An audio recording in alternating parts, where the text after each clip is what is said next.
नमस्कार. मी विकास दत्त तांबे, राहणार जिवाळे, तालुका निफाड, जिल्हा नाशिक.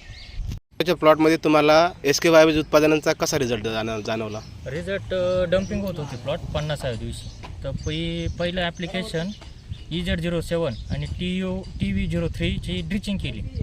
तर त्याच्यात मला जवळजवळ 90% रिझल्ट भेटला परफेक्ट. त्याच्यानंतर परत 5व्या-6व्या दिवशी मी परत स्पोर प्लस आणि PF08ची परत एकदा ड्रिपने सोडलं.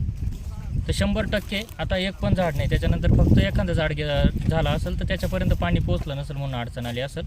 पण 100 आणि 101% रिपोर्ट मला जाणवलेली आहे या गोष्टीची. बरं, या उत्पादनाची तुम्ही कोणत्या दिवशी लागवड केल्यानंतर कोणत्या दिवशी ड्रिंचिंग केली होती? ती माझ्याकडून थोडी लेट झाली. म्हणजे मी ती आधीच द्यायला पाहिजे होती. आपण एक प्लॉट सुरुवातीचं त्याला पौर्णिमेलाच दिलेलं होतं, पण याला डम्पिंग आल्यानंतर दिलं गेलं. थोडं लेट झालं, पण मग ते लवकरच दिलं पाहिजे, पौर्णिमेलाच दिलं पाहिजे, 15 किंवा 20व्या दिवशीच्या आसपास. म्हणजे डम्पिंग झाल्यानंतर सुद्धा यानं या औषधाने काम केलंय. काम त्याचं 250 प्रमाणे एकरी त्याची पण ड्रिचिंग केलेली. त्याच्यानंतर हायड्रोजन पेरॉक्साईड त्याची पण ड्रिचिंग केलेली. मला त्याच्या सर्वांपेक्षा या बॅक्टेरियाचे रिझल्ट बेस्ट जाणवले. म्हणजे ते सर्व दिल्यानंतर सुद्धा तुमची डम्पिंग चालूच होती? ते दिलं तेव्हा 130 झाडं होती.